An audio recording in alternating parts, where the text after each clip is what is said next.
best practices for Giclée Prints and Reproductions, a guide for emerging artists. Sorry, I did not know what to expect at all. Okay, so I don't need to talk about myself, but we can talk after. What's a Giclée print? Many of you probably already know, but in short, Giclée, pronounced Giclée, is a high-quality inkjet print made using archival pigment-based inks. And that is for the sake of longevity, accuracy, and detail. We are using printers that have more colors, so you get a more accurate representation of the work. And then it's printed on paper that's much higher quality and is acid-free, so it can last for decades, even centuries. Why offer Giclée prints? So it makes it an accessible price point, like we were talking about earlier, to have variation in that. It helps build passive income. I can account to that. It is super helpful. It takes a while to get that going, but once you do, it is really nice to be like, I literally pressed a button and I'm getting paid. I have a question, I'm sorry. Yeah. I'm a printmaker, been printmaking for many years. Yeah. So how do you distinguish, you call it print, is it a print or is it a reproduction? It's a reproduction. And I would say that it's a print reproduction. So, and we'll get into how they're made, because a Giclée is either a photograph or a digital copy of a scan of an artwork. So it's still a print, but it's printed on... Or an original work, like the woman down here was talking when she works directly in the computer and then prints it up. Right, yeah, so that can still be considered, I mean, it's the original image that she created and it's being printed. So that print is the highest quality version that she can create with her digital art. Does that answer your question? It answers my question, I just don't necessarily agree. I'd like to know, yeah, if you have something to add, or... To me, anything, if the original material or original making is on the surface itself. Is on the surface itself. Like Gotcha. I painted an oil painting, that's Okay. the original. If Yeah. I photograph it, run it through the computer, and do a photo of it, it's a reproduction, it's not a print. It doesn't Yeah. matter what the person does to make that a really nice Giclée, it's still a reproduction. Sure, yeah, I can appreciate that So that's opinion what for sure. That's what I was wanting to clarify here. Okay, so having Giclées also expands your audience reach and helps you connect with collectors and casual buyers of different price points. And it's a great option if you don't want to part with the original, because it looks just like the original, only you're not getting the texture. And a lot of people, you're going to find, are divided in two sections when you're selling your work. There's some people that only want originals, and then the rest of them just don't care. They just like the image. And they're willing to have a print because it's cheaper, it's accessible for them, they can get it big, and they can afford that. So, something to remember. I would say it doesn't diminish your collector base because you're selling a Giclée of original work that you already have, because the people that want original work only want original work. It's not even an option for them to get a print. They don't like that. Okay, scanning and digitizing your artwork. So you basically, there's two ways to get a Giclée. You either take it to a print shop, like we have the great Bay Photo here in Santa Cruz. I used to come here from Reno because it was so good. Bay Photo is amazing. And they have high resolution scanners to do fine art prints. You also can hire a photographer to take a really great high-res image of your original artwork and then get that made into a TIFF file and a JPEG. Make sure you do both because the TIFF is for the printer, the JPEG is for use online. You cannot upload a TIFF online, it's way too big. And then you're gonna wanna aim for the 300 DPI resolution. If you're hiring a photographer, just tell them that. So calibrate your monitor if you're doing this at home. Like let's say you hired the photographer and now you've got this file of your artwork. But let's say it was a really sunny day, or there's some kind of, maybe the light that you were under was more yellow or more blue. So you've got it in Photoshop, or you're hiring someone to put it in Photoshop so that you can make it look really accurate to the original. You're gonna wanna calibrate your monitor with the, like Bayphoto, the print shop, right? Because when you send it to them, their monitors are theirs and they have their own calibration system. And so they're gonna print the colors that they use. And so I've done it where I've just sent an image and then I got a test proof back, and then I just adjust my monitor to the whites and the grays so that when I send them an image, I know that it's gonna be the same white and gray or black.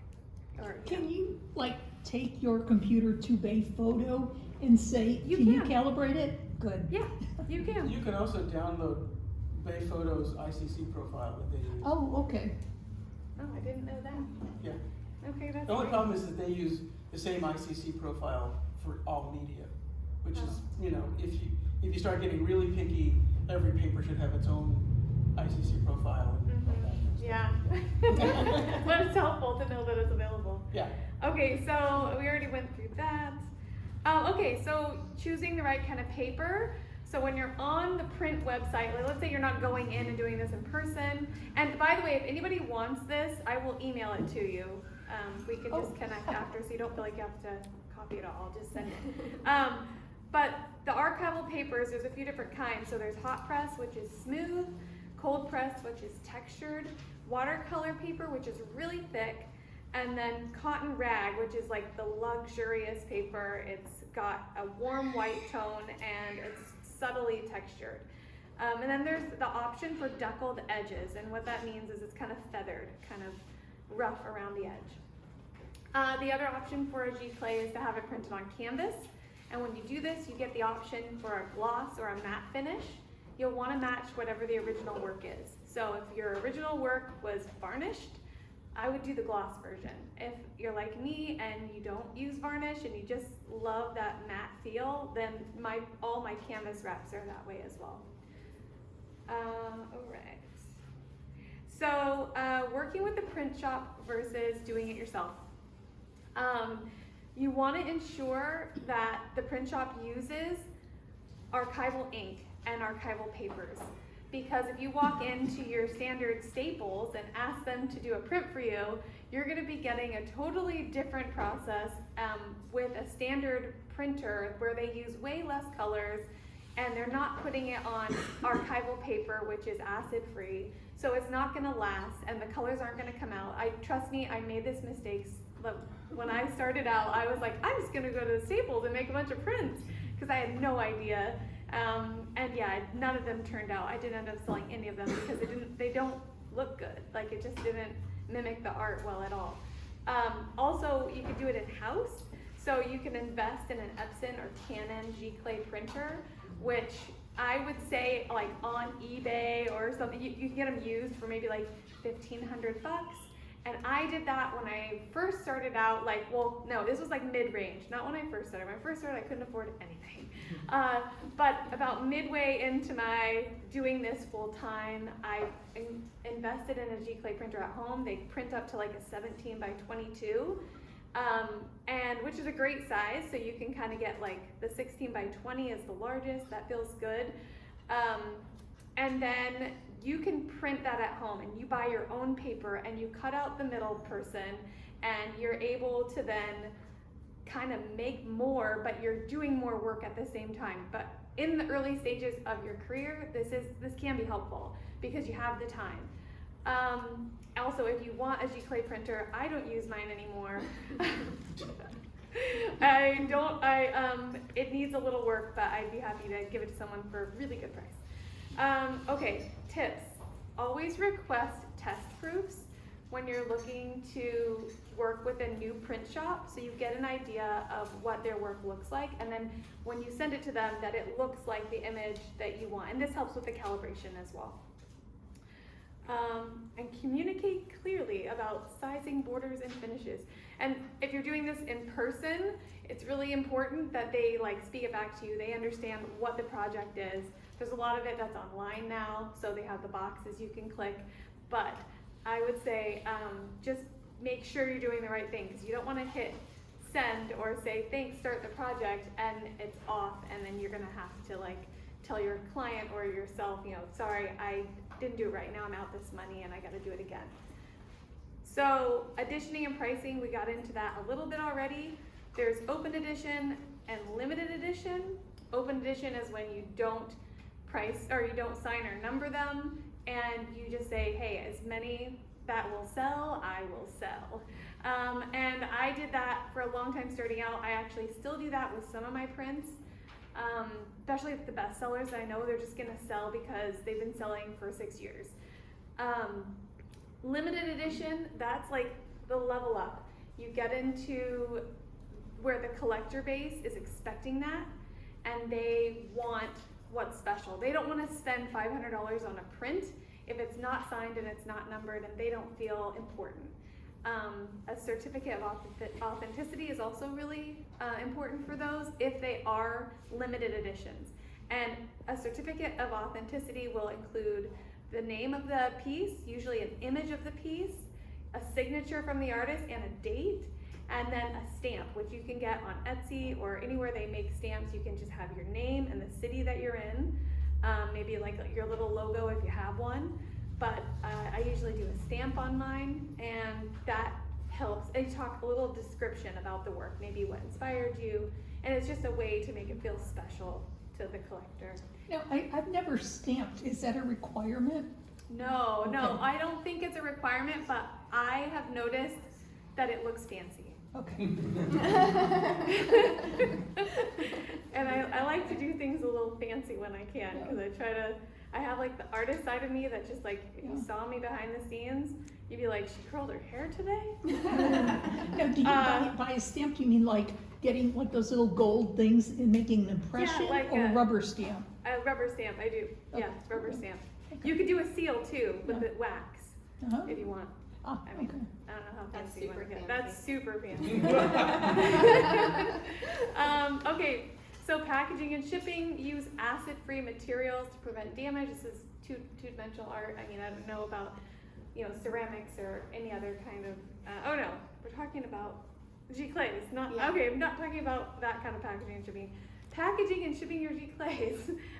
Using acid-free materials to prevent damage. You can box your prints flat, but you need to put cardboard so that they don't bend, and plastic sleeves so that they stay clean. And then with your larger prints, you could roll them, put them in a sturdy tube with tissue paper. Always include a thank you card, care instructions, and branding. That goes a really long way with people. You wouldn't believe, like, just putting a little thank you note and people feel connected to you and they come back and they buy again. And that's something special. Okay, so marketing your prints. This is where, if you're just gonna get into starting to make prints, I would say print a couple to have on hand so people can see what they look like.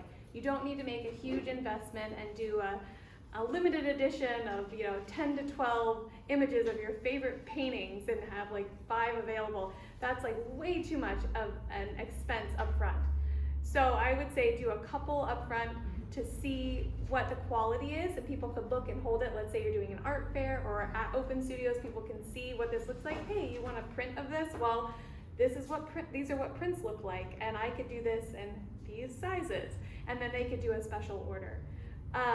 You can list them on your website, and this is an example of my website where you can go and kind of search the category and pick on the different images, and they can see different options. They can get it, I usually put 3 different sizing options and then tell them you can order custom sizes if needed. And then you could offer behind the scenes content, so this is like an Instagram post. And then I would also recommend finding art markets online. This is really helpful and was kind of like the fuel for getting my prints as a second income, was reaching out to like Artful Home, and there's like Minted and a few different websites that sell prints to their people, and they have so many people in their network that are looking at their work daily. So this is a great way to gather an audience. Where do you find these? I mean, if I was gonna do a Google search, what kind of search term would I use? Art market, online art market. Okay. And I say look up Artful Home, Minted. I know there's more. My brain is just a little. There's so many. What was that one? Art in home? Artful Home. Artful, okay, thank you. Yeah, and you can apply to these. They don't. It's all juried, and so you send your work in, and if you don't get in the first time, send it again next year. Just keep pushing people. You know, that's how we get ahead. By being pushy. By being pushy and persistent. Okay. Highlight the quality of your work as Giclées so that you can get close-ups, and then testimonials from people who have bought one. Maybe gift one to a friend and then have them write you a testimonial. Just getting started, this is what we do. We need to gather the material. Okay, and here's my contact info. If you want to find all this information from the slide, I will email to you. So you can email me at Jackie@JackiePriceArt.com. And Any questions? yeah, any questions? Just speeding through. This is great. So much information. I didn't know how long it would take. That's why I was like 5 to 10 minutes. Okay.